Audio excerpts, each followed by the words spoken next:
Hello everyone, welcome back to online study. आज का ये वीडियो काफ़ी स्पेशल रहने वाला है क्योंकि सभी एग्ज़ाम्स के लिए मोस्ट इम्पॉर्टेंट रहेगा। लूसेंट बुक से मैंने प्राचीन इतिहास को पूरा निचोड़ डाला है। इस वीडियो में आपको टॉपिक बाय टॉपिक करके सारे एमसीक्यू मिल जाएंगे जो कि मैंने सब्जेक्टिव लूसेंट से बनाया। ठीक है फ्रेंड्स, तो अगर आप इस वीडियो को एंड तक देख लेते हैं तो लूसेंट्स का आपका जो प्राचीन इतिहास है यानी एंशिएंट हिस्ट्री है वो कवर हो जाएगा एक ही वीडियो से। तो इस वीडियो को आखिरी तक देखिए और जो भी प्रश्न यहाँ पे बताए गए हैं उनको आप एग्जाम्स में जाने से पहले ज़रूर देख करके जाए। तो चलिए शुरू करते हैं। फर्स्ट क्वेश्चन से विश्वामित्र द्वारा रचित ऋग्वेद के किस मंडल में सोम देवता का उल्लेख किया गया? सोम देवता का उल्लेख किस मंडल में है? तो सही आंसर यहाँ पे बनेगा ऑप्शन बी यानी 9वें मंडल में। ठीक है, ध्यान रखिएगा 9वें मंडल में। तीसरा मंडल किससे संबंधित है? तीसरा मंडल समर्पित है सावित्री को। और यहाँ पे आप ध्यान रखिएगा जो 8वीं मंडल की बात करें तो 8वीं मंडल के संबंध में एक पॉइंट्स ध्यान रखना होता है कि 8वें मंडल की हस्तलिखित जो ऋचाएँ होती हैं उसको खिल कहा जाता है। खिल, ठीक है, खिल कहा जाता है, ये ध्यान रखिएगा। और 10वें मंडल की अगर हम बात करें तो चतुर्वर्ण समाज की जो कल्पना की आदि स्रोत माना गया वो ऋग्वेद के 10वें मंडल में वर्णित पुरुष सूक्त को माना गया। 10वें मंडल में वर्णित पुरुष सूक्त को माना गया, ये ध्यान रखिएगा। ठीक है, चलिए सेकेंड क्वेश्चन की वामनावतार के 3 पगों के आख्यान का प्राचीनतम स्रोत किस वेद में मिलता है? किस वेद में मिलता है? तो राइट आंसर बनेगा ऑप्शन ए ऋग्वेद में। सबसे प्राचीन वेद है ऋग्वेद। ठीक है, क्वेश्चन नंबर 3, प्राचीन इतिहास के साधन के रूप में वैदिक साहित्य में ऋग्वेद के बाद किसका स्थान आता है? ऋग्वेद के बाद किसका स्थान आता है? सही आंसर होगा ऑप्शन बी यानी कि शतपथ ब्राह्मण का। शतपथ ब्राह्मण ऑप्शन हम यहाँ पे बी को टिक करेंगे। नेक्स्ट क्वेश्चन, निम्नलिखित में से कौन सा पुराण और उससे संबंधित वंश के संदर्भ में गलत है? देखिए यहाँ पे अगर हम बात करें तो विष्णु पुराण का संबंध मौर्य वंश से, मत्स्य पुराण का संबंध आंध्र सतवाहन से और वायु पुराण का संबंध गुप्त वंश से। तो तीनों के तीनों पॉइंट्स बिल्कुल सही तरीके से मैच किया गया, कोई भी गलत नहीं है, इसलिए ऑप्शन हम यहाँ पे डी को टिक करेंगे। ठीक है, इसको याद रखना है। चलिए आगे बढ़ते हैं। क्वेश्चन नंबर 5, चतुर्वर्ण समाज की कल्पना का आदि स्रोत है ऋग्वेद के किस मंडल में वर्णित पुरुष सूक्त है? तो जस्ट अभी मैंने आपको बताया कि ये किस में वर्णित है, तो 10वें मंडल में। ठीक है, 10वें मंडल में, ऑप्शन सी। भारत आए निम्नलिखित यात्रियों का सही क्रम क्या है? भारत आए यात्रियों का सही क्रम क्या? तो इनका सही क्रम बनेगा ऑप्शन डी यानी सबसे पहले फाहियान, उसके बाद यहाँ पे संयोगन, उसके बाद हेनसांग और लास्ट में इतिसिंग को रखेंगे, यानी राइट आंसर ऑप्शन डी बिल्कुल करेक्ट है। कृषि का प्रथम साक्ष्य किस स्थान से प्राप्त होता है? कृषि का प्रथम साक्ष्य किस स्थान से प्राप्त होता है? तो यहाँ पे करेक्ट आंसर हो जाता है ऑप्शन ए यानी कि मेहरगढ़। मेहरगढ़ कहाँ पे पड़ता है? मेहरगढ़ बलूचिस्तान में पड़ता है, इसे याद रखिएगा। और यहाँ पे एक पॉइंट्स की बात करें, यहाँ पे कुल्डी हवा, तो कुल्डी हवा से ध्यान रखना है कि कुल्डी हवा का संबंध चावल के प्राचीनतम साक्ष्य से, ठीक है, चावल के प्राचीनतम साक्ष्य से यहाँ पे होता है। और नर्मदा घाटी क्या है? तो नर्मदा घाटी भारत में मनुष्य से संबंधित सबसे पहला जो प्रमाण मिला था 1983 में, वो नर्मदा घाटी में ही मिला था। तो इन सभी पॉइंट्स को आपको याद रखना है। चलिए अगला क्वेश्चन, हाथी गुम्फा अभिलेख से किस शासक का वर्णन किया गया? हाथी गुम्फा अभिलेख में किस शासक का वर्णन है? ऑप्शन डी कलिंग राजा खारवेल। ठीक है, कलिंग राजा खारवेल। अच्छा, गौतमी बलश्री का संबंध किससे होगा? तो इनका संबंध नासिक शिलालेख से, वे नासिक अभिलेख से कह सकते हैं। रुद्रदामन, रुद्रदामन क्या याद रखना है कि जूनागढ़ जो गिरनार अभिलेख है उससे संबंध होता है रुद्रदामन का। पुलकेशिन द्वितीय का संबंध किससे? पुलकेशिन द्वितीय का संबंध हो जाता है भीतरी एवं जूनागढ़ अभिलेख से। और यहाँ पे पॉइंट की बात करें पुलकेशिन द्वितीय का, तो पुलकेशिन द्वितीय का संबंध हो जाता है ऐहोल अभिलेख। ठीक है, ऐहोल अभिलेख का संबंध पुलकेशिन द्वितीय से हो जाता है। चलिए आगे बढ़ते हैं। अगला प्रश्न है कि जूनागढ़ जो कि गिरनार अभिलेख का संबंध किस शासक से है? जूनागढ़ गिरनार अभिलेख जस्ट अभी मैंने आपको बताया रुद्रदामन, यहाँ पे सही आंसर होगा ऑप्शन बी। अच्छा, प्रतिहार नरेश की अगर हम यहाँ पे बात करें तो इसका संबंध किससे होगा? प्रतिहार नरेश जो कि भोज है, इनका संबंध ग्वालियर अभिलेख से।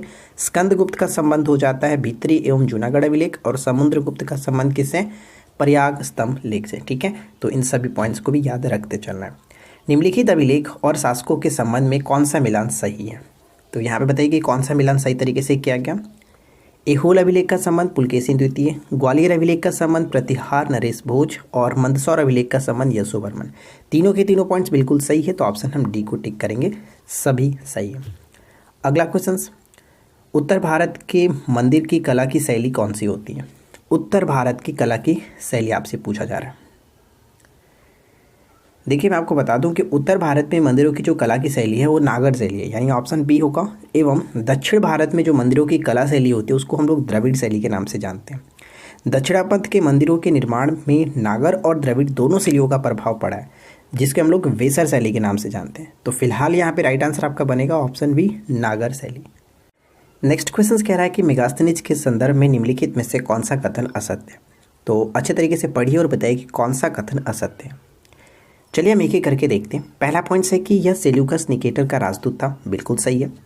चंद्रगुप्त द्वितीय के दरबार में आया हुआ था, ये पॉइंट गलत है क्योंकि ये चंद्रगुप्त मौर्य के दरबार में आया हुआ था। ठीक है, चंद्रगुप्त मौर्य यहाँ पे होगा, तो राइट आंसर हम ऑप्शन बी को टिक करेंगे।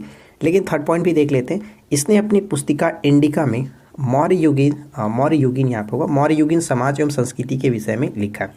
तो ये पॉइंट्स आपको याद रखना है। ठीक है, तो यहाँ पे कह सकते हैं ऑप्शन बी जो कि गलत था।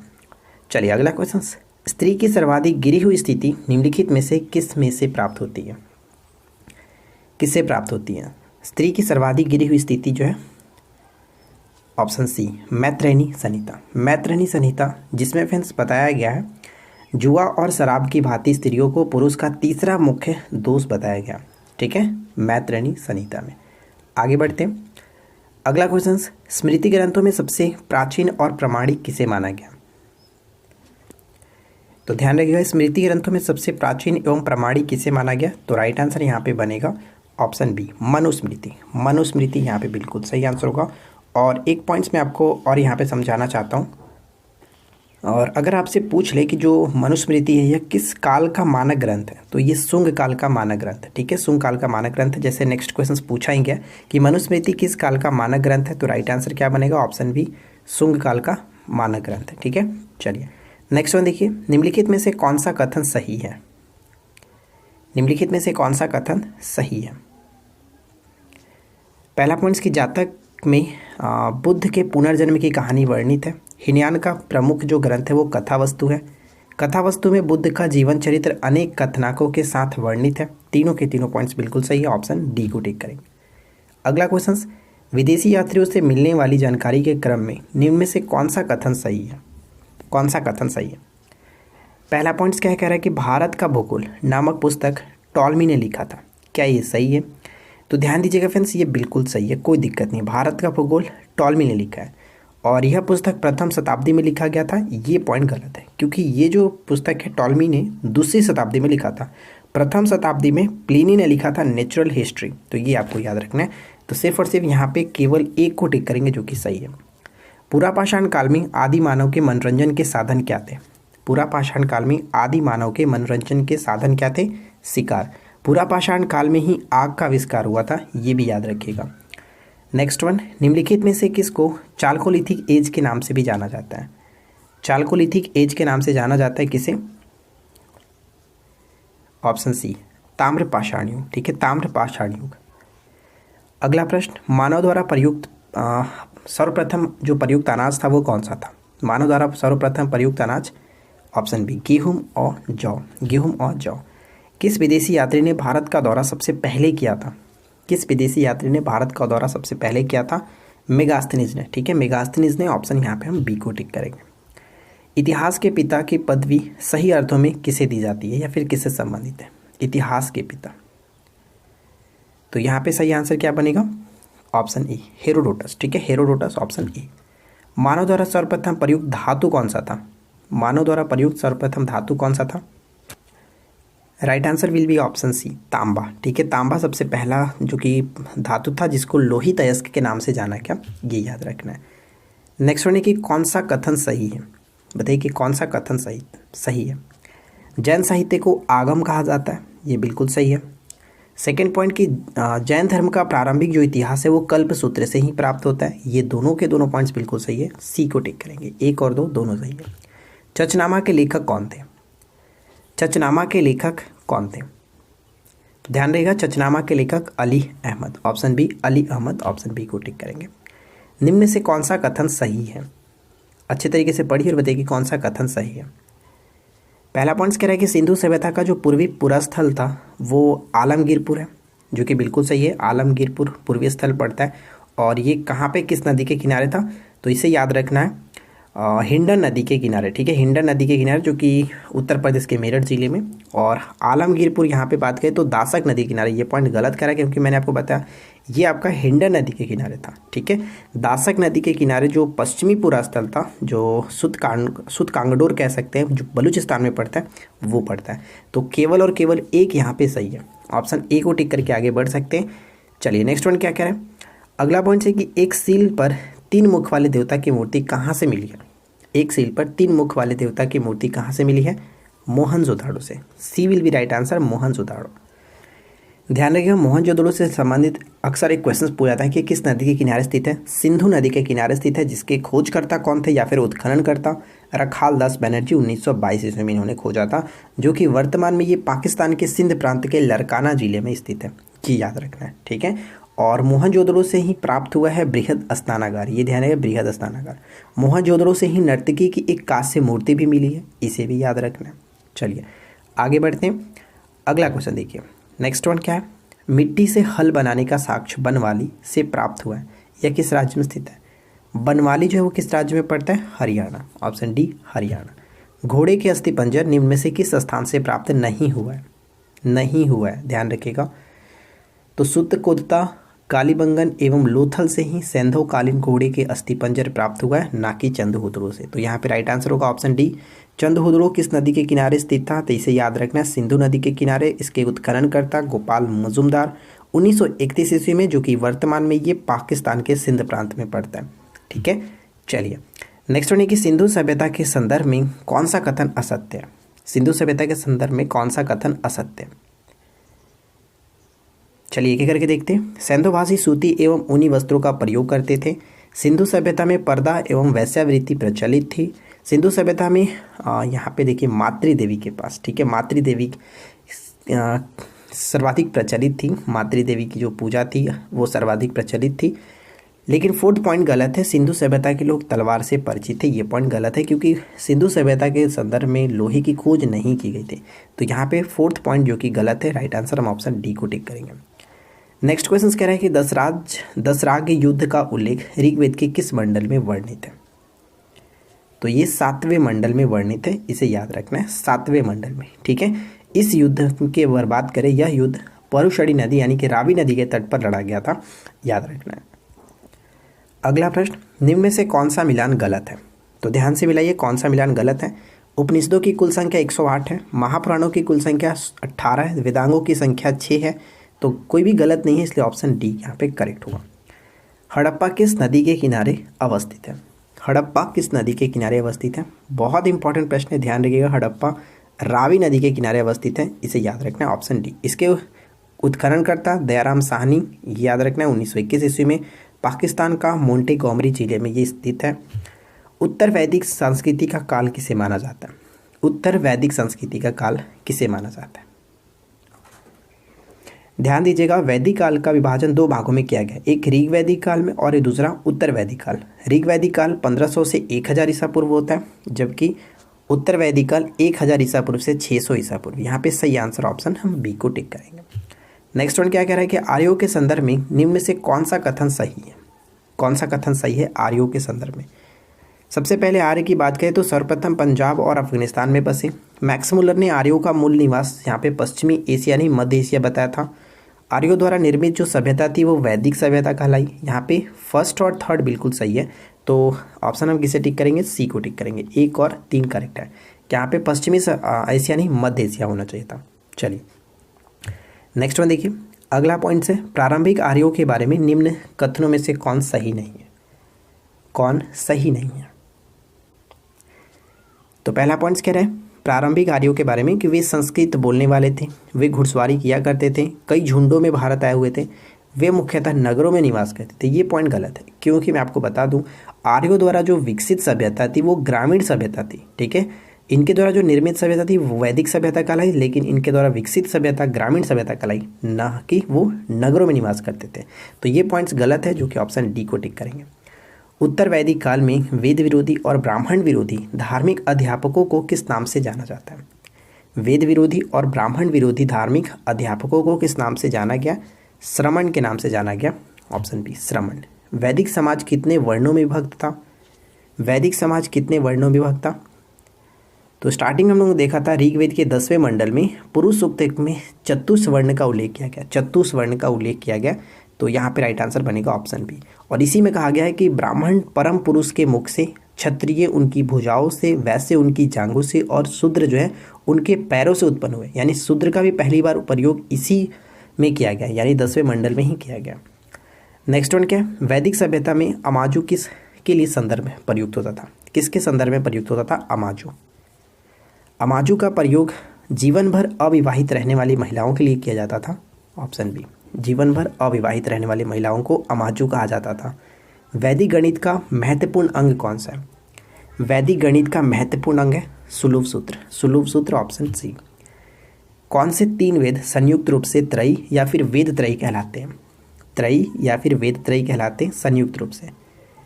स्टार्टिंग के जो 3 वेद हैं ऋग्वेद, यजुर्वेद और सामवेद, इन्हीं को कहा जाता है, यानी सही आंसर बनेगा ऑप्शन ए। अगला पॉइंट्स, प्रमुख दर्शन और उसके प्रवर्तक के संदर्भ में कौन सही नहीं है? चलिए एक एक करके मैच करते हैं। कौन सही नहीं है हमें बताना है। तो पहला पॉइंट्स कह रहा है कि चारवाक, जो चारवाक दर्शन है इसके प्रवर्तक भी चारवाक ही थे, ना कि जैमिनी। जैमिनी किसके थे? तो पूर्व मीमांसा के थे, ठीक है, पूर्व मीमांसा के। बाकी में कोई दिक्कत नहीं है। सांख्य दर्शन कपिल, न्याय दर्शन के गौतम, उत्तर मीमांसा बद्रायण, ये सभी सही है, लेकिन पॉइंट्स ए आपका गलत था। आगे बढ़ते चलिए नेक्स्ट वन देखिए। नेक्स्ट क्वेश्चन कह रहा है कि भारत के राज्य चिन्ह में प्रयुक्त होने वाला जो शब्द है सत्यमेव जयते किस उपनिषद से लिया गया? सत्यमेव जयते किस उपनिषद से लिया गया? तो ये लिया गया मुंडक उपनिषद, मुंडक उपनिषद ऑप्शन ए। ऋग्वेद के किस मंडल में शूद्र का उल्लेख पहली बार मिलता है? मैं आपको बता चुका हूँ पहली बार किस में मिलता है, 10वें मंडल में, ठीक है, 10वें मंडल में, ऑप्शन डी। क्वेश्चन कह रहा है कि सूची 1 सूची 2 के साथ मैच करना है। एक तरफ वेद है और दूसरी तरफ उसके यज्ञकर्ता है, उनके साथ क्या उनको कहा जाता है ये? जैसे ऋग्वेद के यज्ञकर्ता को होत्री कहा जाता है, यजुर्वेद के जो यज्ञकर्ता उनको अधर्यु कहा गया है, सामवेद के उधात्री और अथर्ववेद के ब्रह्मा। यानी चारों के चारों बिल्कुल सही तरीके से मैच किया गया, तो ऑप्शन ए करेक्ट आंसर बनेगा। अगला प्रश्न देखिए, वेदों को अपौरुषेय क्यों कहा गया? वेदों को अपौरुषेय क्यों कहा गया? क्योंकि इनकी जो रचनाएं की गई है वो देवताओं के द्वारा की गई है, देवताओं के द्वारा की गई है, ऑप्शन ए करेक्ट होगा। मीमांसा या फिर पूर्व मीमांसा दर्शन के प्रतिपादक कौन है? मीमांसा या फिर पूर्व मीमांसा, अक्सर ये क्वेश्चन पूछा जाता रहता है, तो राइट आंसर बनेगा ऑप्शन ए जैमिनी। बद्रायण के बारे में हम लोगों ने देखा था, बद्रायण का संबंध उत्तर मीमांसा से, कपिल का संबंध हो जाता है सांख्य दर्शन से और गौतम का संबंध हो जाता है न्याय दर्शन से। आगे बढ़ते नेक्स्ट वन की प्रसिद्ध 10 राजाओं का युद्ध, 10 राज युद्ध किस नदी के तट पर लड़ा गया था? किस नदी के तट पर? तो ये परुषणी, रावी नदी को कहा जाता था, ऑप्शन डी परुषणी। वैदिक सभ्यता में व्यापार हेतु दूर दूर तक जाने वाले व्यक्ति को क्या कहा जाता था? दूर दूर तक जाने वाले व्यक्ति को किस नाम से जाना गया? तो इन्हें पड़ी के नाम से जाना गया, ऑप्शन सी पड़ी। अच्छा, वेकनाट क्या था? वेकनाट मैं आपको बता चुका हूँ, वेकनाट का संबंध हो जाता है ऋण देकर ब्याज लेने वाले व्यक्ति को वेकनाट या फिर सुदखोर कहा जाता था, ठीक है, वेकनाट या फिर सुदखोर। चलिए नेक्स्ट वन देखिए। अगला पॉइंट्स बनता है कि ऋग्वेद में उल्लेखित सभी नदियों में सबसे पवित्र कौन सी मानी जाती है? सबसे पवित्र नदी कौन सी मानी जाती है? तो सबसे पवित्र नदी का उल्लेख के रूप में सरस्वती को किया गया, सबसे महत्वपूर्ण तथा सबसे पवित्र नदी माना गया। ऋग्वेद में गंगा का एक बार उल्लेख मिलता है, ध्यान रखिए, गंगा का एक बार, और यमुना का उल्लेख 3 बार हुआ है, जबकि सिंधु नदी जो है, सिंधु नदी का उल्लेख सर्वाधिक बार हुआ है। तो जिस तरह से क्वेश्चंस पूछे उस तरह से आपको राइट आंसर देना है। ऋग्वेदिक कालीन नदियों के संदर्भ में प्राचीन नाम और उनके आधुनिक नाम के साथ कौन सा मिलान गलत है? तो चलिए मैच करके देखते हैं। जैसे अस्किनी की बात करें तो चिनाब का पुराना नाम अस्किनी था, रावी का पुराना नाम परुषणी, बिपाशा बिल्कुल सही व्यास के, लेकिन सदा नीरा का संबंध यहाँ पे सतलज के साथ गलत है, क्योंकि सदा नीरा गंडक के लिए प्रयुक्त होता था और सतलज के लिए सतुद्री का प्रयोग होता था। तो यहाँ पे पॉइंट्स डी जो कि गलत है। धर्मशास्त्रों में भू राजस्व का दर क्या था? धर्मशास्त्रों में भू राजस्व का दर कितना माना गया? 6ठा भाग 1/6। अगला प्रश्न, कौन सा कथन सही है? कौन सा कथन सही है? वैदिक काल में समाज का विभाजन व्यवसाय पर आधारित था। उत्तर वैदिक काल में वर्ण व्यवसाय की बजाय जन्म के आधार पर निर्धारित होने लगा था। तो दोनों के दोनों पॉइंट्स बिल्कुल सही है, तो ऑप्शन हम यहाँ पे सी को टिक करेंगे। एशिया माइनर स्थित बोगासकोई का महत्व इसलिए है कि एशिया माइनर में स्थित जो बोगाज कोई है, इसका महत्व इसलिए है क्योंकि वहाँ जो अभिलेख प्राप्त हुआ इसमें 4 वैदिक देवताओं इंद्र, वरुण, मित्र, नास्तिक को उल्लेख मिलता है। इस वजह से ये काफ़ी चर्चा में रहता है। न्याय दर्शन को प्रचारित किया गया था किसके द्वारा? न्याय दर्शन। तो न्याय गौतम के साथ मैच करेगा, यहाँ पे सही आंसर होगा ऑप्शन बी। ठीक है, न्याय का संबंध गौतम से। उत्तर वैदिक काल में निष्क और शतमान किसके लिए प्रयुक्त होते थे? उत्तर वैदिक काल में निष्क और शतमान का प्रयोग किस लिए होता था? मुद्रा के लिए। ठीक है, मुद्रा के लिए यहाँ पे राइट आंसर बनेगा ऑप्शन ए। नेक्स्ट क्वेश्चन, आरंभिक वैदिक साहित्य में सर्वाधिक वर्णित नदी कौन सी है? सर्वाधिक वर्णित नदी यानी सर्वाधिक बार प्रयुक्त होने वाला नदी कौन सा है? Sindhu, option A Sindhu. ठीक है, अगला क्वेश्चन, सूची 1 को सूची 2 के साथ मैच करना है। उनका उल्लेखित नाम और आधुनिक नाम के साथ कौन किसके साथ मैच होगा? जैसे कि परुषणी जो है वो रावी नदी को, सतोद्री की बात करें तो सतलज नदी, अस्किनी, चिनाब, बिपाशा, ब्यास, यानी चारों के चारों बिल्कुल सही तरीके से मैच करता है। ऑप्शन ए यहाँ पे करेक्ट होगा। ऋग्वेद में अघन्य यानी वध योग्य नहीं शब्द का प्रयोग किसके लिए प्रयोग किया गया? तो ये जो प्रयोग हुआ है वो गाय के लिए, अघन्य शब्द का प्रयोग गाय के लिए किया गया। निम्नलिखित में से कौन मूलतः जल या फिर समुद्र का देवता था? जल या फिर समुद्र का देवता था कौन? तो ऑप्शन यहाँ पे क्या बनेगा? Right answer will be option C, यानी कि जल या फिर समुद्र के देवता के रूप में वरुण को जाना गया। 16 महाजनपदों में मगध की राजधानी कौन सी थी? 16 महाजनपदों में मगध की राजधानी कौन सी थी? ग्रीव्रज या फिर राजगिरी, ऑप्शन सी। ठीक है, ग्रीव्रज या फिर राजगिरी। दक्षिण भारत का एकमात्र जनपद अस्मक की राजधानी कहाँ पे थी? एकमात्र जनपद था 16 महाजनपदों में दक्षिण भारत का एकमात्र जनपद अस्मक था, जो कि इसकी राजधानी पोटली हुआ करती थी। गोदावरी नदी के आसपास के क्षेत्रों को कहा जाता था। निम्न महाजनपदों में से कौन उसकी राजधानी के साथ गलत संबंध है? तो अच्छे तरीके से मैच करिए और बताइए कि कौन गलत तरीके से मैच किया गया। जैसे यहाँ पे देखिए वत्स जो है वो कौसंबी के साथ बिल्कुल सही। कौशल की राजधानी श्रावस्ती, मल की राजधानी कुशावती। कुरु की अगर हम बात करें तो कुरु की राजधानी यहाँ पे होगा इंद्रप्रस्थ। ठीक है, कुरु का राजधानी इंद्रप्रस्थ, जबकि चंपा किसका था? अंग की राजधानी चंपा थी। तो यहाँ पे राइट आंसर होगा ऑप्शन डी, जो कि पॉइंट्स गलत है। अगला क्वेश्चन कि महाजनपदों के संदर्भ में निम्नलिखित में से कौन सा कथन सत्य है? 2 पॉइंट्स लिखा गया, दोनों को पढ़िए और बताइए कि क्या सही होना चाहिए। 16 महाजनपदों का उल्लेख बौद्ध धर्म के अंगुत्तर निकाय से प्राप्त होता है, ये ध्यान रखिएगा। अगर बौद्ध धर्म की बात करें तो बौद्ध धर्म के अंगुत्तर निकाय से 16 महाजनपदों का उल्लेख मिलता है। जबकि अगर आपसे पूछ ले कि जैन धर्म में किससे मिलता है, तो जैन धर्म में भगवती सूत्र से। ठीक है, तो गंधार महाजनपद की राजधानी तक्षशिला थी, जो वर्तमान में पाकिस्तान में स्थित है। तो ये दोनों के दोनों पॉइंट्स बिल्कुल सही है, इसलिए ऑप्शन हम सी को टिक करेंगे, दोनों सही है। जैन दर्शन के अनुसार जीना शब्द का अर्थ क्या है? जीना शब्द का अर्थ क्या? जीना शब्द का अर्थ है विजेता, सी विल बी राइट आंसर, विजेता। दूसरी जैन सभा कहाँ हुई थी? तो ध्यान रहिएगा, दूसरी जैन सभा का आयोजन किया गया था बल्लभी में, बल्लभी गुजरात, जिसके अध्यक्ष कौन थे? क्षमा श्रवण। ठीक है, क्षमा श्रवण, और करीब ये 512 ईस्वी में हुआ था, इसे याद रखना। ठीक है, 512 ईस्वी में हुआ था। जबकि पहला कहाँ हुआ था? पहला पाटलिपुत्र में हुआ था, करीब 300 ईसा पूर्व में, और इसके अध्यक्ष स्थूलभद्र थे। नेक्स्ट वन है कि जियो और जीने दो किसने कहा? जियो और जीने दो किसने कहा? महावीर स्वामी। महावीर स्वामी जैनों के 24वें और अंतिम तीर्थंकर थे, जिनका प्रतीक चिन्ह क्या था? सिंह। जैन आगम किस भाषा में लिखे गए? जैन आगम किस भाषा में लिखे गए? ऑप्शन ए प्राकृत भाषा में। ठीक है, प्राकृत भाषा में। अणुव्रत सिद्धांत का प्रतिपादन किसने किया था? अणुव्रत सिद्धांत का प्रतिपादन किसने किया था? Right answer option C, Jain धर्म ने। ठीक है, जैन धर्म ने। निम्नलिखित में से कौन सा कथन सही नहीं है? तो बताइए कि कौन सा कथन सही नहीं है। देखिए, खजुराहो में जैन मंदिरों का निर्माण चंदेल शासकों द्वारा कराया गया था। मौर्योत्तर युग में मथुरा जैन धर्म का प्रसिद्ध केंद्र भी था। जैन तीर्थंकरों को जीवनी भद्रबाहु द्वारा रचित कल्पसूत्र में मिलती है, ये भी सही है। महावीर की मृत्यु 83 वर्ष की आयु में पावापुरी राजगीर में हो गई थी, ये पॉइंट गलत है। 83 वर्ष की आयु में इनकी मृत्यु नहीं हुई थी, 72 वर्ष की आयु में इनकी मृत्यु हुई थी, जो कि पावापुरी राजगीर में हुआ था 468 ईसा पूर्व में। तो ये बिल्कुल पॉइंट गलत बन जाता है, इसलिए हम ऑप्शन डी को टिक करेंगे, सही नहीं है। महावीर के प्रथम अनुयायी कौन थे? महावीर के प्रथम अनुयायी कौन थे? तो जमाली, उनके दामाद जमाली, ऑप्शन बी। चलिए अगला क्वेश्चन, जैन परंपरा के अनुसार महावीर कौन से तीर्थ करते? जैन परंपरा के अनुसार महावीर अंतिम तीर्थकर यानी 24वें तीर्थकर थे। 24वें ऑप्शन हम यहाँ पे डी को टिक करेंगे। ठीक है, आगे बढ़ते हैं। अगला क्वेश्चन, जैन साहित्य को क्या कहा जाता है? जैन साहित्य को अन्य किस नाम से जाना जाता है? आगम के नाम से भी जाना गया, आगम। ज्ञान प्राप्ति से पूर्व महावीर का नाम क्या था? ज्ञान प्राप्ति के पूर्व महावीर को हम लोग वर्धमान यानी इनके बचपन का नाम भी कह सकते हैं, वर्धमान ही था, ऑप्शन ए। प्रमुख जैन तीर्थकर और उनके संबंध के प्रतीक चिन्ह के संबंध में कौन सा मिलान गलत है? अजीतनाथ हाथी बिल्कुल सही है। पार्श्वनाथ की बात करें तो सर्प यहाँ पे सही है।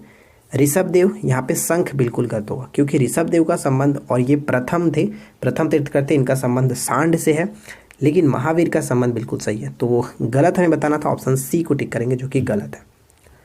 अगला क्वेश्चन, निम्नलिखित में से कौन सा प्रतीक चिन्ह ऋषभदेव तीर्थकर का है?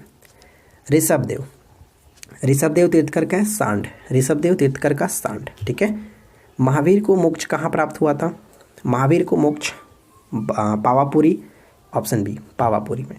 इस भाषा का ज़्यादातर प्रयोग बौद्धवाद के प्रचार के लिए किया गया। बौद्धवाद के प्रचार के लिए किया गया ज़्यादातर प्रयोग किस भाषा का? तो ज़्यादातर पाली भाषा का प्रयोग किया गया, सी को टिक करेंगे। ग्रंथों में उल्लेखित धर्मचक्र प्रवर्तन क्या है? धर्मचक्र प्रवर्तन क्या था? तो ध्यान रखिएगा, महात्मा बुद्ध द्वारा जो प्रथम उपदेश दिया गया, सारनाथ में दिया गया जो प्रथम उपदेश था, उसी को धर्मचक्र प्रवर्तन कहा गया। तो ऑप्शन बी को टिक करेंगे। प्रथम जैन महासभा का आयोजन कहाँ हुआ था? प्रथम जैन महासभा का आयोजन पाटलिपुत्र में। ठीक है, पहला पाटलिपुत्र में, दूसरा बल्लवी गुजरात में। निम्नलिखित 4 स्थानों में से हुए बौद्ध संगीतियों का सही कालक्रम नीचे दिए गए कुट से ज्ञात करना है। तो सही कालक्रम क्या बनेगा? तो सबसे पहले हुआ था कहाँ पे? राजगृह में। सबसे पहले राजगृह, उसके बाद वैशाली, यानी 2-1-4-3, 2-1-4-3, 2-1-4-3, ऑप्शन डी यहाँ पे करेक्ट होगा। अशोकाराम विहार निम्नलिखित में से किस स्थान पर स्थित है? अशोकाराम विहार, तो ये पड़ता है आपका पाटलिपुत्र में, तो यहाँ पे हम बी को टिक करेंगे, पाटलिपुत्र में। हीनयान अवस्था का विशालतम एवं सर्वाधिक विकसित शैलकृत चैत्यगृह कहाँ स्थित है? तो ये कारले जो कि गुफा है और ये महाराष्ट्र में पड़ता है, इसे याद रखना है। बौद्ध संघ की भिक्षुड़ी के रूप में, बौद्ध संघ में भिक्षुड़ी के रूप में स्त्रियों के प्रवेश की अनुमति बुद्ध द्वारा दी गई थी, कहाँ पे? बुद्ध द्वारा कहाँ पे दी गई थी? वैशाली में, ऑप्शन बी वैशाली में। बुद्ध के गृह त्याग का प्रतीक क्या है? बुद्ध के गृह त्याग का प्रतीक क्या है? तो ध्यान रखिएगा, इनका जो जन्म का प्रतीक था कमल एवं सांड था, कमल एवं सांड हो गया जन्म का प्रतीक। इनके गृह त्याग का प्रतीक घोड़ा था, गृह त्याग का प्रतीक घोड़ा। ज्ञान की प्राप्ति आपको पता ही है, ज्ञान की प्राप्ति पीपल या फिर बोधि वृक्ष। निर्वाण की बात करें तो पद चिन्ह था, और मृत्यु का प्रतीक स्तूप। तो यहाँ पे पूछा गया था गृह त्याग, तो सही आंसर हो जाएगा ऑप्शन ए घोड़ा। जैन धर्म श्वेतांबर एवं दिगंबर संप्रदायों में कब विभाजित हुआ?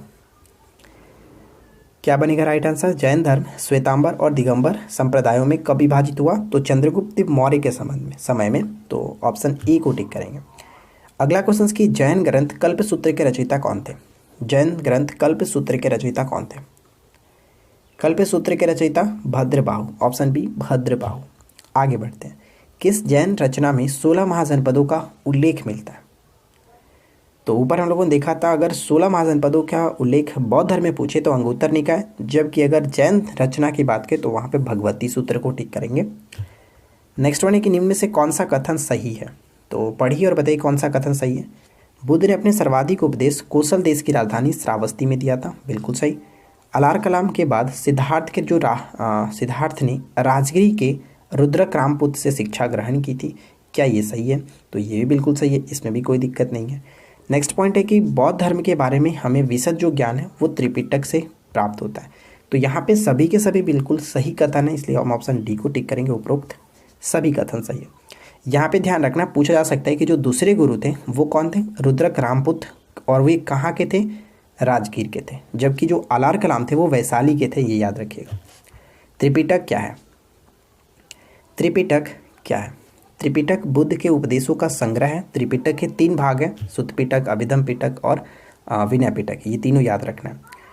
गौतम बुद्ध द्वारा भिक्षुड़ी संघ की स्थापना कहाँ की गई थी? गौतम बुद्ध द्वारा भिक्षुड़ी संघ की स्थापना कहाँ पे की गई थी? वैशाली में। ऊपर में देखे थे क्वेश्चंस, वैशाली।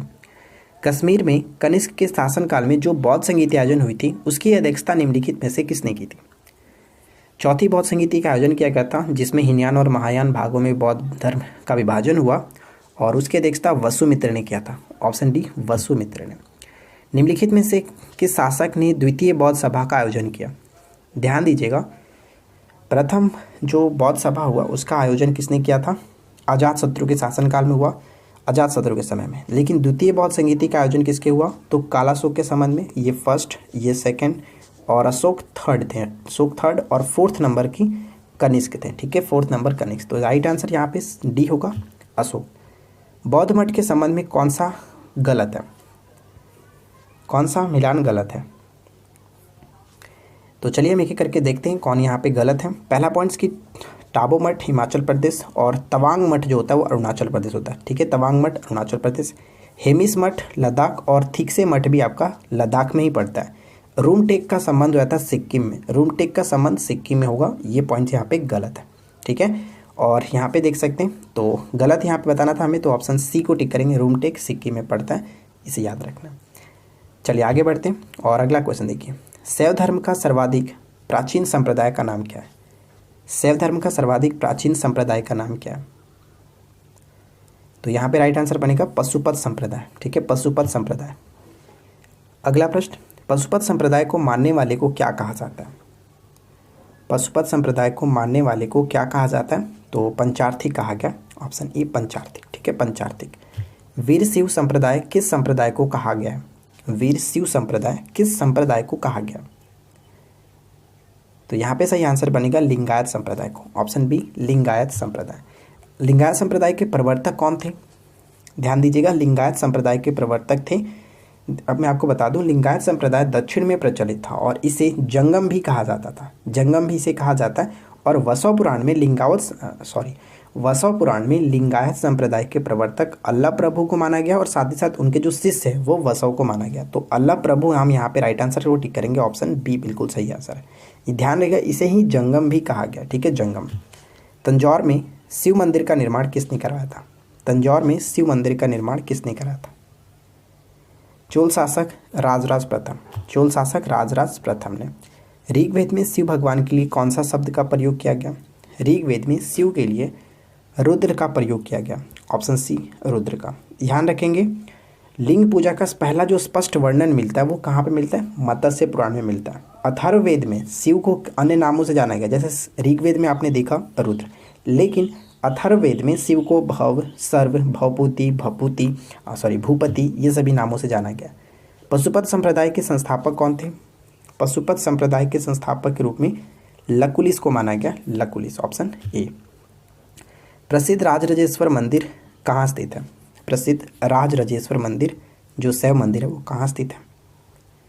तो इसका संबंध हो जाएगा तमिलनाडु तंजावुर में, तमिलनाडु के तंजावुर में। शिवलिंग का पहला स्पष्ट वर्णन कहाँ मिलता है? शिवलिंग का पहला स्पष्ट वर्णन कहाँ पर मिलता है? तो ये मत्स्य पुराण में। ऑप्शन बी मत्स्य पुराण में। आगे बढ़ते हैं। वैष्णव धर्म के संदर्भ में निम्न से कौन सा कथन असत्य है? वैष्णव धर्म के संबंध में, इस धर्म के विषय में प्रारंभिक जानकारी उपनिषदों से मिलता है। वैष्णव धर्म के प्रवर्तक श्री कृष्ण थे। कृष्ण का उल्लेख सर्वप्रथम छंदोग्य उपनिषद से प्राप्त होता है। तीनों के तीनों पॉइंट सही है, यानी ऑप्शन डी को टिक करेंगे। सभी कथन सही है, कोई गलत नहीं है। प्रमुख मत और उनके आचार्य के संदर्भ में कौन सा मिलान असत्य है? विशिष्ट दैत की बात करें तो रामानुज, शुद्धा दैत की बात करें तो विष्णु स्वामी, दैतादैत निम्बार्काचार्य। तो यहाँ पे कोई गलत नहीं है, इसलिए ऑप्शन डी यहाँ पे करेक्ट होगा, कोई भी गलत नहीं है। अगला क्वेश्चन, निम्नलिखित में से किस राजवंश ने मगध पर सबसे पहले शासन किया था? मगध पर सबसे पहले शासन हर्यक वंश ने किया। हर्यक वंश, ऑप्शन ए, जो कि संस्थापक बिंबिसार को माना जाता है। वह कौन सा पहला भारतीय राजा था जिसने अपने आप को शक्तिशाली बनाने के लिए वैवाहिक गठबंधन कह सकते हैं या फिर वैवाहिक गठजोड़ की शुरुआत की थी? और वो था बिंबिसार। बिंबिसार, हर्यक वंश का शासक बिंबिसार। आगे देखिए, नेक्स्ट वन है कि नंद वंश का अंतिम सम्राट कौन था? नंद वंश की स्थापना महापद्मनंद ने की थी, लेकिन अंतिम सम्राट घनानंद था। Option B Ghanananda. महान सम्राट बिंबिसार ने अपने राजवैद्य जीवक को किस राज्य के राजा की चिकित्सा के लिए भेजा था? तो सही आंसर होगा ऑप्शन सी, अवंती के राजा के चिकित्सा के लिए, ऑप्शन सी। मगध साम्राज्य के बारे में कौन सही नहीं है? अच्छे तरीके से पढ़िए और बताइए कि कौन सही नहीं है मगध साम्राज्य के बारे में। पुराणों एवं महाकाव्यों के अनुसार इसकी स्थापना बृहदत्त ने की थी, बिल्कुल सही है। महापद्मनंद ने इसे सर्वाधिक विस्तार प्रदान किया एवं सर्वछत्रांतक यानी क्षत्रियों का अंत करने वाला इकराट की उपाधि धारण की। गृहव्रज, राजगृह, पाटलिपुत्र, वैशाली क्रम से इसकी 4 राजधानियां क्रम से बनी। तो ये सभी के सभी सही है, कोई गलत नहीं है, इसलिए ऑप्शन डी यहाँ पे करेक्ट होगा, इनमें से कोई नहीं। अगला क्वेश्चन, सिकंदर के आक्रमण के समय उत्तर भारत पर निम्नलिखित राजवंशों में से किसका शासन था? सिकंदर के आक्रमण के समय मगध पर नंद वंश का शासक था और वहाँ के जो राजा थे घनानंद थे, अंतिम शासक घनानंद। नेक्स्ट वन कह रहा है कि मगध राजवंश के संदर्भ में निम्न में से कौन सा कथन असत्य है? तो अजातशत्रु ने 32 वर्षों तक मगध पर शासन किया। हर्यक वंश का अंतिम शासक नागदशक था।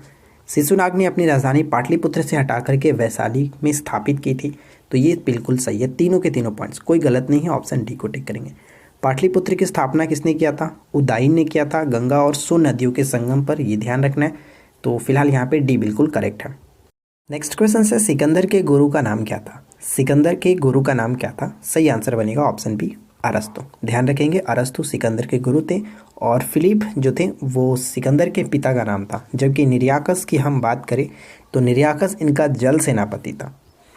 और अगर आपसे पूछे सिकंदर के सेनापति का नाम क्या था तो सेल्यूकस निकेटर उनके सेनापति का नाम था, ये याद रखना, ठीक है। चलिए सेकेंड क्वेश्चन देखते हैं। नेक्स्ट वन है कि सिकंदर भारत में आंधी की तरह आया और उसी तरह चला गया, यह किसका कथन है? ये किसका कथन है? तो ये कथन था स्मिथ का, ऑप्शन ए यहाँ पे सही होगा, स्मिथ। झेलम नदी के किनारे प्रसिद्ध वितास्ता का युद्ध किनके बीच लड़ा गया? वितास्ता का युद्ध, झेलम का युद्ध कह सकते, तो ये पोरस और सिकंदर के मध्य लड़ा गया था, ऑप्शन बी। अच्छा, अगर आपसे क्वेश्चंस पूछे कि इस भारत विजय का अभियान सिकंदर ने कब स्टार्ट किया था? 326 ईसा पूर्व, ये याद रखना है, 326 ईसा पूर्व, ठीक है। सिकंदर की जो सेना थी वो व्यास नदी के पश्चिमी तट पर पहुंचकर उसे पार करने से इनकार कर दिया था और सिकंदर स्थल मार्ग द्वारा 325 ईसा पूर्व में भारत से लौट गया था, ये याद रखना है, ठीक है। आगे बढ़ते हैं। सिकंदर के हमले के समय उत्तर भारत पर निम्न राजवंशों में से किस राजवंश का शासन था?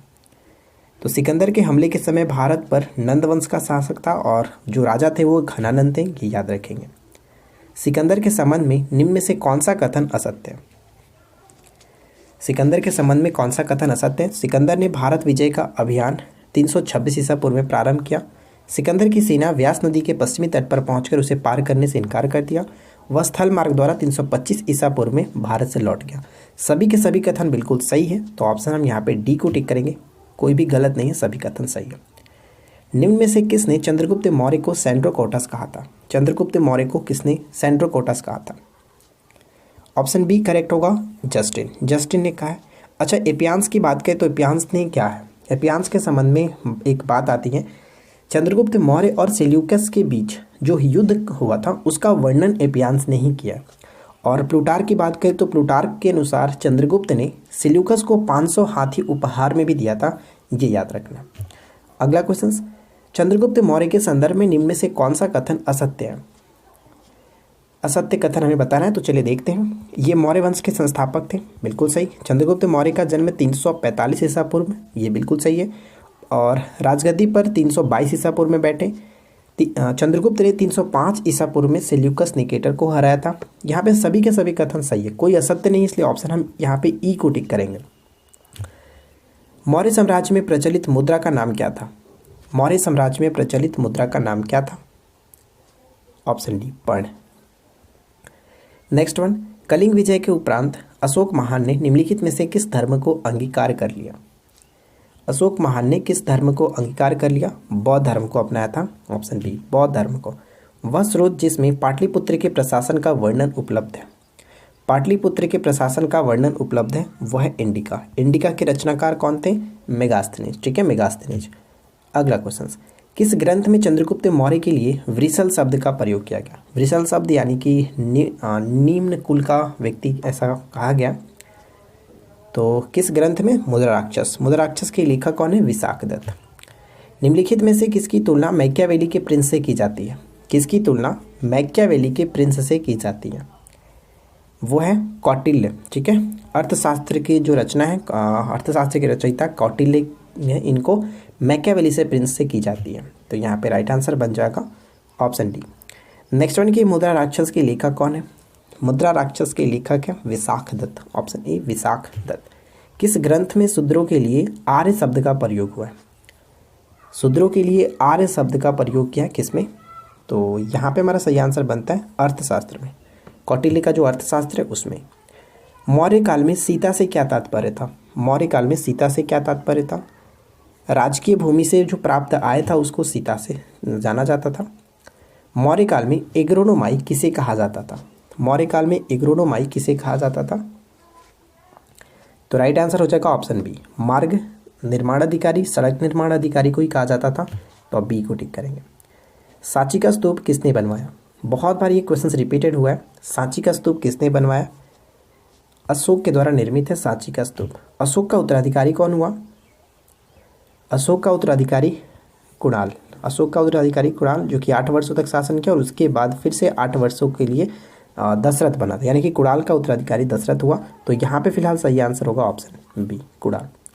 अशोक के शिलालेखों को पढ़ने वाला प्रथम अंग्रेज कौन था?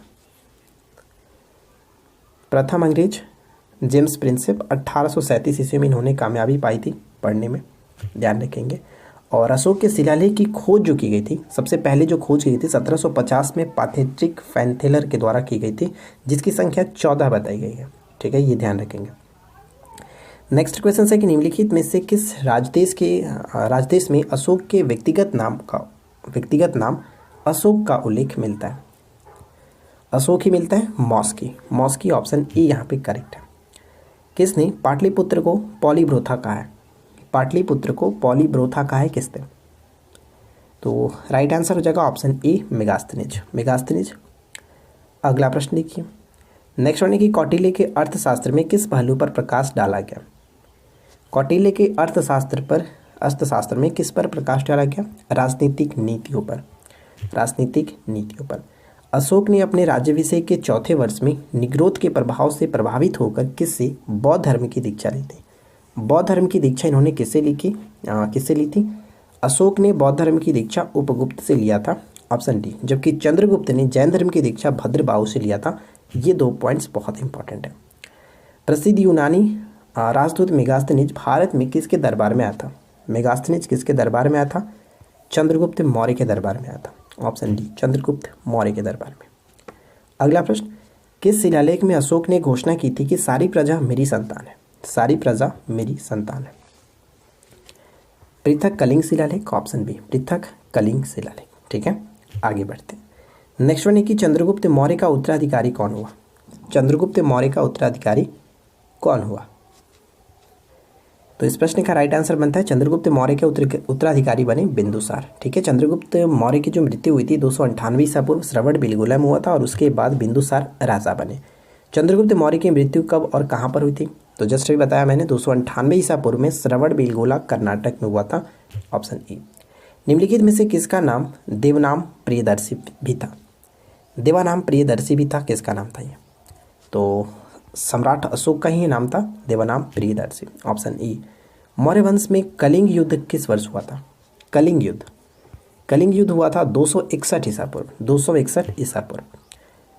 किस घटना से अशोक की प्रशासनिक नीति में गहरा परिवर्तन आया? अशोक की प्रशासनिक नीति में गहरा परिवर्तन आया कलिंग युद्ध में, ऑप्शन बी, कलिंग युद्ध में। उसके बाद इन्होंने बौद्ध धर्म को स्वीकार कर लिया, बौद्ध धर्म की दीक्षा उपगुप्त से लिया था। ये सभी पॉइंट्स याद रखना है। बिंदुसार ने अशोक को विद्रोह को कुचलने के लिए कहाँ पर भेजा था? तो यहाँ पे ध्यान रखेंगे, राइट आंसर बनेगा ऑप्शन, हम यहाँ पे बी को टिक करेंगे, तक्षशिला। अच्छा, प्रश्न आपसे पूछ ली कि तक्षशिला किन 2 नदियों के बीच स्थित था? तो इसका राइट आंसर क्या बनेगा? तक्षशिला सिंधु और झेलम नदी के बीच स्थित था, ये ध्यान रखेंगे। निम्नलिखित में से कौन मौर्य वंश का हिस्सा नहीं था? मौर्य वंश का हिस्सा नहीं था। तो यहाँ पे हमारा सही आंसर बनता है ऑप्शन ए, अजातशत्रु मौर्य वंश का हिस्सा नहीं था, ये ध्यान रखेंगे। मगध का ये राजा था। नेक्स्ट वन की मौर्य साम्राज्य की राजधानी अवस्थित है। मौर्य साम्राज्य की राजधानी कहाँ पर अवस्थित है? पाटलिपुत्र। चंद्रगुप्त मौर्य के बाद सिंहासन किसने संभाली?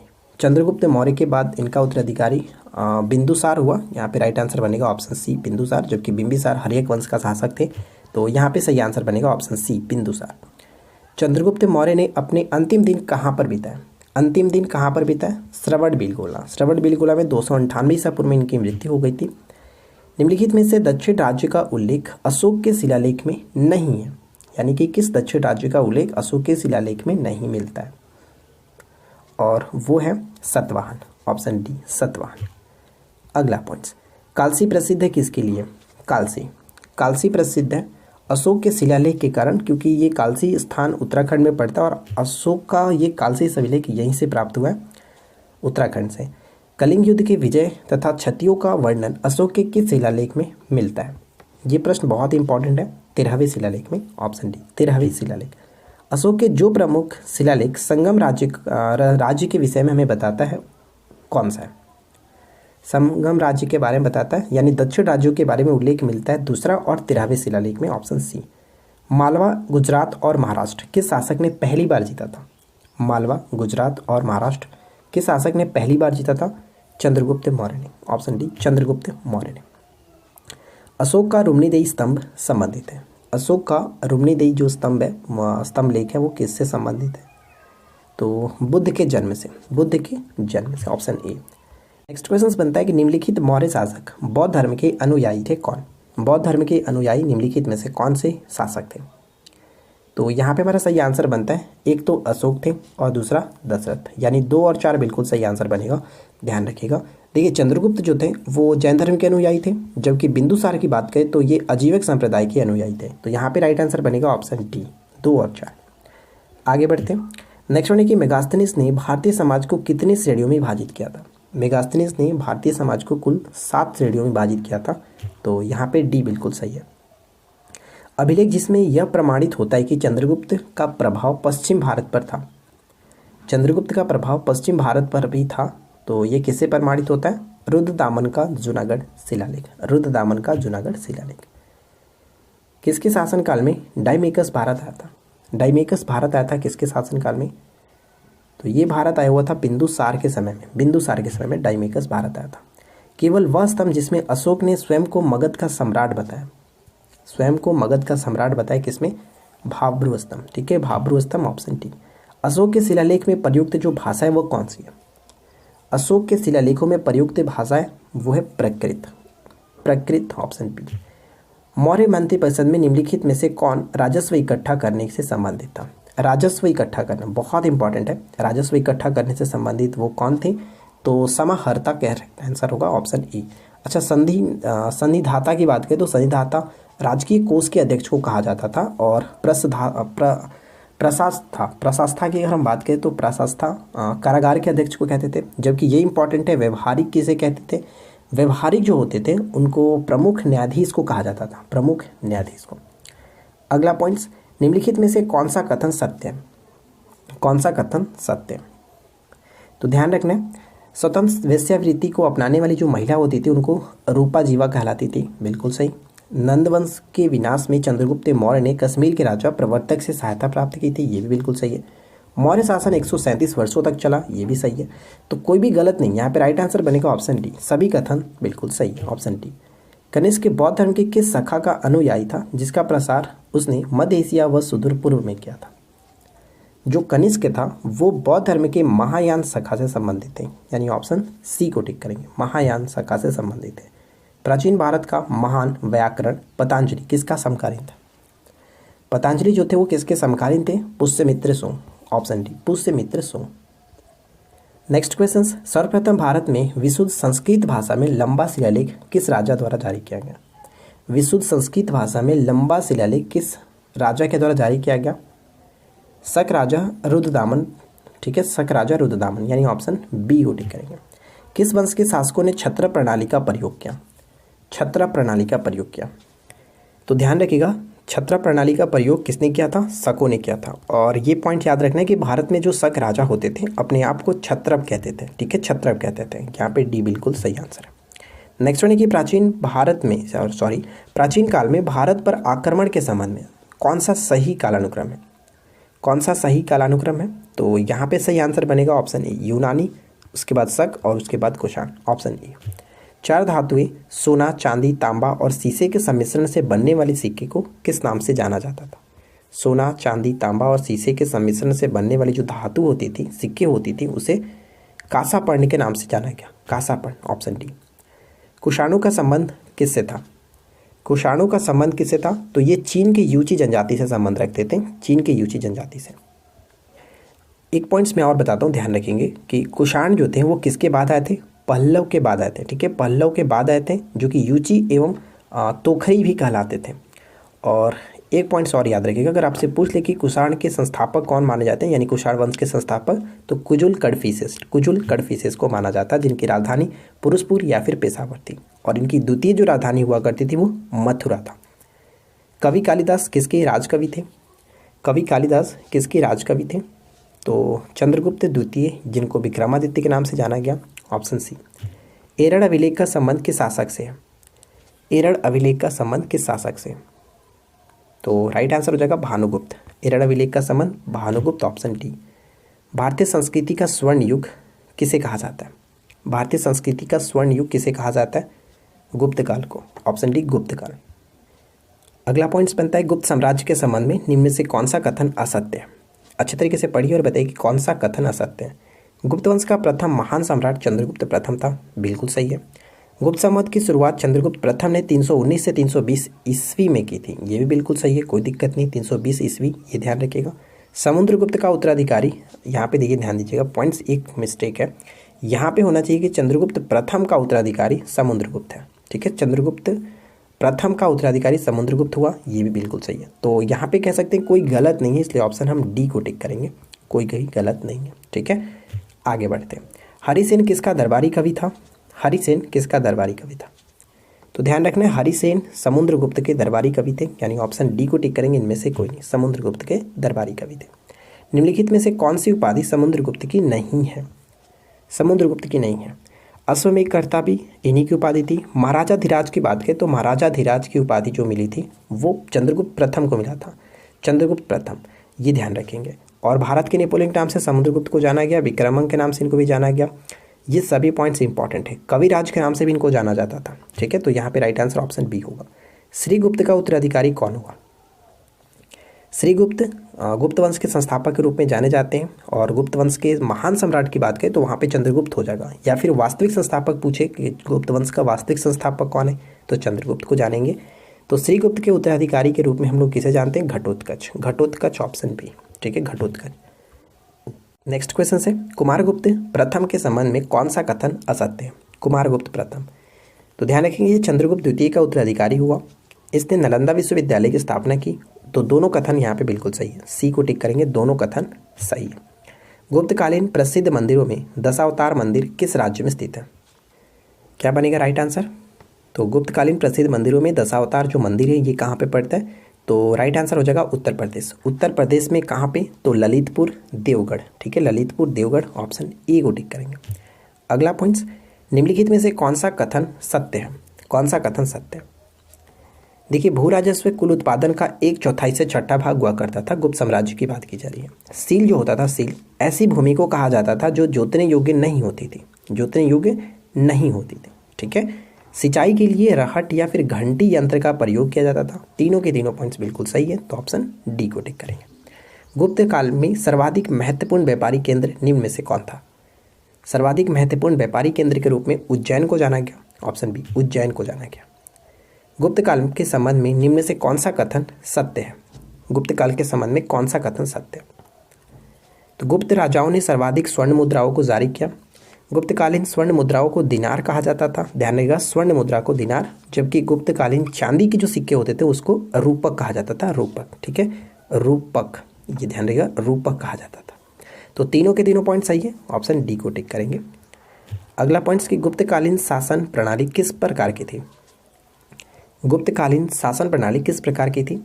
तो ये राजतंत्रात्मक था, ऑप्शन ए, राजतंत्रात्मक। भारतीय संस्कृति का स्वर्ण युग कौन था? भारतीय संस्कृति का स्वर्ण युग किस काल को माना गया? गुप्त काल को, ऑप्शन डी, गुप्त काल को। किस गुप्तकालीन शासक को कविराज कहा गया? किस गुप्तकालीन शासक को कविराज के नाम से जाना गया? तो मैंने ऊपर बताया था कविराज के नाम से समुद्रगुप्त को ही जाना गया। सी को टिक करेंगे, समुद्रगुप्त। गुप्त काल को प्राचीन भारत का क्लासिक युग क्यों कहा जाता है? गुप्त काल को प्राचीन भारत का क्लासिकल युग क्यों कहा जाता है? तो कला व साहित्य के क्षेत्र में अपने चरमोत्कर्ष पर पहुंचने के कारण, ऑप्शन बी। ठीक है, ऑप्शन बी बिल्कुल सही आंसर है। चंद्रगुप्त द्वितीय के काल में विद्या, कला व साहित्य का महान केंद्र कौन सा था? महान केंद्र कौन सा था? Ujjain. Ujjain, option E, Ujjain. Next one की निम्नलिखित विद्वानों में से कौन चंद्रगुप्त द्वितीय के दरबार में नहीं था? चंद्रगुप्त द्वितीय के दरबार में कौन नहीं थे? ध्यान रखिएगा, वारामिहिर भी थे, धन्वंतरी, ब्रह्मगुप्त, कालिदास, ये सभी के सभी इन्हीं के दरबार में रहते थे। तो राइट आंसर बनेगा ऑप्शन यहाँ पे ई को टिक करेंगे, इनमें से कोई नहीं, ऐसा कोई नहीं है जो कि नहीं थे। अगला पॉइंट्स, गुप्त काल के संबंध में निम्न में से कौन सा कथन असत्य है? कौन सा कथन असत्य है? मंदिर बनाने की कला का जन्म जो कि गुप्त काल में ही हुआ था, ये बिल्कुल सही है। त्रिमूर्ति की अवधारणा का विकास गुप्त काल में ही माना जाता है। पुराणों की वर्तमान रूप से जो रचना हुई गुप्त काल में ही हुई, यानी सभी के सभी बिल्कुल सही है, कोई भी गलत नहीं है। ऑप्शन डी को टिक करेंगे, उपरोक्त सभी कथन सही है। गुप्त वंश का वह राजा कौन था जिसने हुंडों को भारत पर आक्रमण करने से रोका? तो यहाँ पे राइट आंसर क्या बनेगा? Right answer will be option C, Skandagupta. Skandagupta के संबंध में एक क्वेश्चन और याद रखिएगा, इन्होंने स्कंदगुप्त ने गिरनार पर्वत पर स्थित सुदर्शन झील का पुनर्द्वार भी करवाया था। ठीक है, ये ध्यान रखेंगे। चलिए आगे बढ़ते हैं। हर्ष ने किसकी रचना नहीं की थी? हर्ष यानी हर्षवर्धन ने किसकी रचना नहीं की थी? हर्षवर्धन ने हर्षचरित्र की रचना नहीं की। हर्षचरित्र की रचना इनके दरबारी जो कवि थे बाणभट्ट, उन्होंने रचना किया था। हर्ष को किसने परास्त किया था? हर्ष को किसने परास्त किया था? तो हर्षवर्धन और पुलकेशिन द्वितीय के मध्य नर्मदा नदी के तट पर युद्ध हुआ था, जिसमें हर्षवर्धन पराजित हुए और वो पराजय किसके द्वारा मिला इनको? पुलकेशिन द्वितीय के द्वारा। नेक्स्ट क्वेश्चन देखिए क्या कह रहे हैं। हर्ष का शासनकाल क्या था? हर्ष कब से कब तक शासन किए?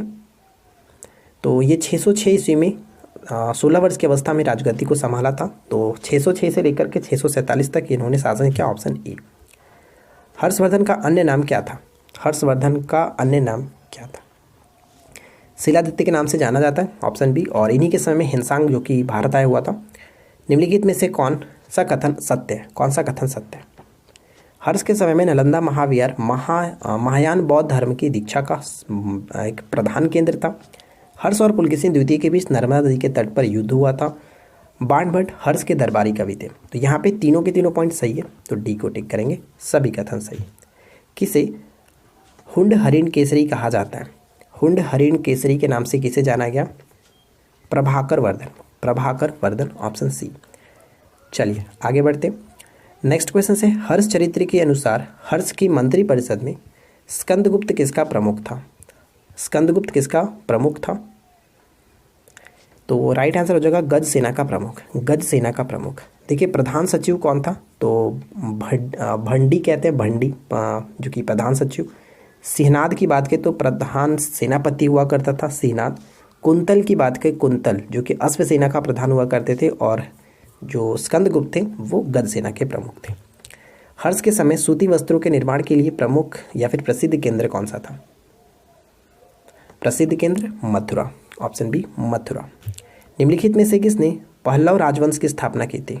पल्लव राजवंश की स्थापना की थी किसने? पल्लव राजवंश की स्थापना श्री विष्णु ने किया था, श्री विष्णु ने। और इनकी जो राजधानी थी काची, जो कि तमिलनाडु के कांचीपुरम कह सकते हैं, काची। और ये वैष्णो धर्म के अनुयायी थे। ठीक है, वैष्णो धर्म के अनुयायी थे। निम्नलिखित में से किसने वेंकुट पेरुमल मंदिर बनवाया था? वेंकुट पेरुमल मंदिर को किसने बनवाया था?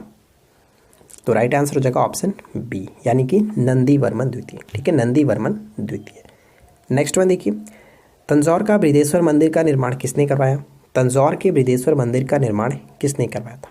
तो ये राजा राजचोल प्रथम, ऑप्शन ए। चोल वंश की स्थापना किसने की थी? चोल साम्राज्य की स्थापना किसने की थी? चोल साम्राज्य की स्थापना विजयालय ने किया था, ऑप्शन हम यहाँ पे ए को टिक करेंगे। और इन्होंने अपनी जो राजधानी बनाया कहाँ पे? तो तंजाई कह सकते हैं, तंजौर या फिर तंजाउर। और तंजाउर का जो वास्तुकार थे वो कौन थे? कंजरमलन राजराज पेरुथच्चन, ये ध्यान रखिएगा। और एक चीज़ और इम्पॉर्टेंट है, जैसे कि विजयालय ने कौन सी उपाधि धारण की थी? तो नर केसरी की उपाधि धारण की थी, ये आपको याद रखना है, नर केसरी की उपाधि धारण की थी। ठीक है, चलिए आगे बढ़ते हैं। नेक्स्ट क्वेश्चन है कि किस चोल शासक ने चिदम्बरम में स्थित नटराज मंदिर का पुनरुद्धार करवाया था? तो यहाँ पे सही आंसर बनेगा ऑप्शन सी, विक्रम चोल। और एक पॉइंट्स ध्यान रखेंगे कि कलोतुंग जो द्वितीय था उसने चिदम्बरम मंदिर में स्थित जो गोविंदराज यानी विष्णु की जो मूर्ति थी उसको समुद्र में फेंकवा दिया था। ये पॉइंट्स भी याद रखना। सेकेंड क्वेश्चन कह रहा है कि संपूर्ण जो चोल साम्राज्य था कितने प्रांतों में विभक्त था? संपूर्ण चोल साम्राज्य 6 प्रांतों में विभक्त था, यानी सही आंसर होगा ऑप्शन ए। और प्रांतों को मंडलम कहा जाता था। ध्यान रखेंगे, प्रांतों को मंडलम कहा जाता था। मंडलम जो होते थे वो कोट्टम में विभक्त होते थे, कोट्टम नाडु में, एवं नाडु कई कुर्मों में विभक्त होता था। ये ध्यान रखना है। आगे बढ़ते हैं। क्वेश्चन नंबर 3, कांचीपुरम में कैलाशनाथ मंदिर का निर्माण किसने करवाया? कांचीपुरम में कैलाशनाथ मंदिर का निर्माण किसने कराया? सही आंसर होगा ऑप्शन ए, नरसिंह वर्मन द्वितीय। नरसिंह वर्मन द्वितीय। चोल साम्राज्य का सर्वाधिक विस्तार किसके शासनकाल में हुआ? चोल साम्राज्य का सर्वाधिक विस्तार किसके शासनकाल में हुआ? राजेंद्र प्रथम। राजेंद्र प्रथम के शासनकाल में हुआ। और राजेंद्र प्रथम ने ही गंगे कोंड चोल की उपाधि भी धारण की थी। ये आपको याद रखना है। नेक्स्ट क्वेश्चन कह रहा है कि चोल प्रशासन की प्रमुख विशेषता क्या थी? चोल प्रशासन की प्रमुख विशेषता क्या थी? सही आंसर ऑप्शन डी, ग्राम प्रशासन की स्वायत्ता चोल साम्राज्य की चोल प्रशासन की प्रमुख विशेषता थी। चोल काल में वेटी शब्द किसके लिए प्रयुक्त होता था? चोल काल में वेटी शब्द का प्रयोग किस लिए किया जाता था? कर के रूप में, जो कि जबरन श्रम के रूप में लिया जाता था। Option B. श्री विष्णु निम्न में से किस वंश का संस्थापक था? श्री विष्णु। श्री विष्णु पल्लव वंश का संस्थापक था। Option B. 8वीं सदी में त्रिकोणीय संघर्ष किसके बीच हुआ? 8वीं सदी में त्रिकोणीय संघर्ष किनके बीच हुआ था? Right answer will be option A, Chalukya, Pallava और पांडे के मध्य। ऑप्शन ए बिल्कुल सही आंसर है। नेक्स्ट वन की हर्षवर्धन को किसने पराजित किया था? हर्षवर्धन को किसने पराजित किया था? पुलकेशिन द्वितीय। ऑप्शन बी, पुलकेशिन द्वितीय। देखिए, इसके संबंध में कुछ पॉइंट्स हम लोग यहाँ पे डिस्कस कर लेते हैं। जैसे अगर हम बात करें कि ये किस वंश का शासक था, तो पुलकेशिन द्वितीय चालुक्य वंश का जो वतापी है उसका ये एक सबसे प्रतापी शासक माना जाता है पुलकेशिन द्वितीय। इसने जिनेंद्र का मेगुती मंदिर भी निर्माण कराया था। जिनेंद्र का मेगुती मंदिर का निर्माण इसने कराया था। एक प्रश्न ये पूछा जा सकता है कि हर्षवर्धन को हराने के बाद इसने कौन सी उपाधि धारण की थी? तो परमेश्वर की उपाधि धारण की थी। ये आपको याद रखना है, परमेश्वर। ठीक है, परमेश्वर की उपाधि को धारण किया था। इसे दक्षिणा परमेश्वर भी कहा जाता था। दक्षिणा परमेश्वर के नाम से भी जाना गया। चलिए आगे बढ़ते। नेक्स्ट क्वेश्चन क्या कह रहा है? अगला पॉइंट है कि चालुक्य वंश का सर्वाधिक प्रसिद्ध शासक कौन हुआ? चालुक्य वंश का सर्वाधिक प्रसिद्ध जो शासक बना पुलकेशिन द्वितीय ही था, और ये वतापी के था। ठीक है, वतापी का शासक था। चालुक्य राजा पुलकेशिन द्वितीय को किसने पराजित किया? हर्षवर्धन को पुलकेशिन द्वितीय ने हराया, और पुलकेशिन द्वितीय को नरसिंह वर्मन प्रथम ने हराया था। नरसिंह वर्मन प्रथम ने हराया, जो कि पल्लव शासक थे, और इन्होंने इसको हराने के पश्चात एक उपाधि धारण किया था, वातापिकोड की उपाधि। वातापिकोड। एलोरा के मंदिरों का निर्माण किन शासकों ने कराया? एलोरा के मंदिरों का निर्माण किस शासकों ने कराया? सही आंसर ऑप्शन सी, राष्ट्रकूट। देखिए, राष्ट्रकूट के संबंध में कुछ पॉइंट्स मैं आपको बता देता हूँ। राष्ट्रकूट वंश का संस्थापक दंतीदुर्ग माना जाता है। शुरुआत में वे कर्नाटक के चालुक्य राजाओं के अधीन थे, और इन्होंने अपनी राजधानी कहाँ पे बनाई? मनकरी या फिर मन्याके, जो कि वर्तमान में मालखेड़ा सोलापुर के निकट ये स्थित है। और इसमें एलोरा के जो प्रसिद्ध मंदिर आपने यहाँ पे देखा, तो राष्ट्रकूट के राजा जो कौन थे? कृष्ण प्रथम ने करवाया था। कृष्ण प्रथम, ये आपको याद रखना है। अगला प्रश्न, एलोरा में सुविख्यात कैलाश शिव मंदिर का निर्माण किस राष्ट्रकूट शासक ने करवाया था? कैलाश शिव मंदिर का निर्माण किस शासक ने करवाया था? तो सी बिल्कुल करेक्ट होगा, कृष्ण प्रथम। कृष्ण प्रथम। राष्ट्रकूट साम्राज्य का प्रवर्तक कौन था? यानी कि संस्थापक की बात कर रहे हैं, संस्थापक कौन थे? दंतीदुर्ग। Option E, Dantidurga. महाबलीपुरम में इसके 7 पैगोडा किसके द्वारा संरक्षित कला के साक्षी हैं? ऑप्शन ए, पल्लवों के। ठीक है, पल्लवों के। चलिए आगे बढ़ते। अगला पॉइंट्स, चोल राजाओं ने किस धर्म को संरक्षण प्रदान किया? चोल राजाओं ने किस धर्म को संरक्षण प्रदान किया? तो यहाँ पे राइट आंसर बनेगा, क्या होगा राइट आंसर? ऑप्शन सी, यानी कि शैव धर्म को। देखिए, बस आगे बढ़ने से पहले मैं आपको बता दूं कि हमारे द्वारा नोट्स तैयार किया गया, जो कि 270 से ज़्यादा टॉपिक पे आपको हैंडराइटिंग नोट्स प्रोवाइड किया गया, और एंशिएंट हिस्ट्री के जो भी इंपॉर्टेंट टॉपिक है उनको हैंडराइटिंग नोट्स में लिखा गया। अगर आप चाहते हो उसको बाई करना, तो आप हमारे एप्लीकेशंस पे जा सकते हैं। एप्लीकेशंस का लिंक इस वीडियो के डिस्क्रिप्शन में दिया गया, वहाँ पर जाकर के हमारे फुल कोर्सेज जो होगा उसको आप चेकआउट कर सकते हैं। उसमें आपको सारे नोट्स एक जगह मिल जाएगी। सारे सब्जेक्ट नोट्स बनाया गया, 270 से ज़्यादा टॉपिक कवर किया गया, आप जाकर के चेकआउट कर सकते हैं। चलिए आगे बढ़ते हैं। नेक्स्ट क्वेश्चन कह रहा है कि महाबलीपुरम में रथ मंदिरों का निर्माण किस पल्लव शासक के शासनकाल में हुआ। महाबलीपुरम में रथ मंदिरों का निर्माण किस शासक के शासनकाल में हुआ? तो राइट आंसर हो जाएगा ऑप्शन बी, नरसिंह वर्मन प्रथम। ठीक है, नरसिंह वर्मन प्रथम यहाँ पे बिल्कुल सही आंसर हो जाता है। वातापिकोट की उपाधि इसी ने धारण किया था। नेक्स्ट क्वेश्चन है कि निम्नलिखित में से प्रथम भारतीय शासक कौन था जिसने अरब सागर में भारतीय नौसेना की सर्वोच्चता स्थापित की? जिसने अरब सागर में भारतीय नौसेना की सर्वोच्चता स्थापित की वो कौन थे? तो राजराज प्रथम, राजराज प्रथम। निम्नलिखित में से किस चोल राजा ने लंका यानी सिन्हल को पहले जीता था? ऑप्शन बी, राजराज प्रथम, राजराज प्रथम। आगे बढ़ते हैं। नेक्स्ट वन है कि निम्नलिखित में से कौन सा शहर चोल राजाओं की राजधानी थी? चोल राजाओं की राजधानी थी। तो यहाँ पे राइट आंसर क्या बनेगा? ऑप्शन बी, तंजौर या फिर तंजाउर कह सकते हैं, ये आपको याद रखना। ठीक है, और एक चीज़ ध्यान रखिएगा, अगर क्वेश्चन पूछ ले कि चोलों को स्वतंत्र राज्य किसने स्थापित किया था? चोलों का स्वतंत्र राज्य स्थापित किया गया था आदित्य प्रथम के द्वारा। ठीक है, आदित्य प्रथम के द्वारा। आगे बढ़ते हैं। अगला पॉइंट्स की गंगा को उत्तर से दक्षिण ले जाने वाला चोल राजा कौन सा था? गंगा को उत्तर से दक्षिण ले जाने वाला चोल राजा कौन था? Option D, Rajendra Chola, Rajendra Chola. चलिए आगे बढ़ते हैं। अगला पॉइंट है कि चोल वंश में ग्राम प्रशासन के बारे में किस शिलालेख में उल्लेख मिलता है? ये बहुत इंपॉर्टेंट प्रश्न है, कई बार ये क्वेश्चन रिपीट हुआ है। चोल वंश में ग्राम प्रशासन के बारे में जो उल्लेख मिलता है वो उत्तर मेरूर शिलालेख में, उत्तर मेरूर, ऑप्शन बी। पुलकेशिन द्वितीय किसका महानतम शासक था? तो चालुक्य वंश का तो था, लेकिन कहाँ के? तो बदामी का चालुक्य था। ठीक है, बदामी के चालुक्य, ऑप्शन बी। उत्तर मेरूर शिलालेख में किसके प्रशासन के संबंध में जानकारी मिलती है? उत्तर मेरूर शिलालेख में चोल वंश के प्रशासन के बारे में जानकारी मिलता है, ऑप्शन डी। निम्न में से कौन सा शिलालेख चालुक्य सम्राट पुलकेशिन द्वितीय से संबंधित है? पुलकेशिन द्वितीय से कौन संबंधित है? ऐहोल शिलालेख, ऐहोल शिलालेख, ऑप्शन सी। निम्नलिखित में से कौन सी पुस्तक राष्ट्रकूट के राजा अमोघवर्ष ने लिखी है? राष्ट्रकूट के राजा अमोघवर्ष ने लिखी है। तो ध्यान रखिएगा, यहाँ पे राइट आंसर हो जाएगा ऑप्शन डी, कवि राजमार्ग। जो अमोघवर्ष थे वो जैन धर्म के एक अनुयायी थे और उन्होंने कन्नड़ भाषा में, कन्नड़ में लिखा था कवि राजमार्ग। ठीक है, ये ध्यान रखना है। नेक्स्ट वन क्या कह रहा है? निम्नलिखित में से कौन से पल्लव राजा ने चालुक्य सम्राट राजा पुलकेशिन द्वितीय को पराजित करके और उसका वध करके वातापिकोंड की उपाधि धारण की थी? वातापिकोंड की उपाधि धारण की थी किसने? नरसिंह वर्मन प्रथम, नरसिंह वर्मन प्रथम, ऑप्शन ए। नेक्स्ट वन है कि निम्नलिखित में से किस चोल राजा ने गंगईकोंड की पदवी धारण की थी? गंगईकोंड की पदवी धारण की थी किस चोल राजा ने?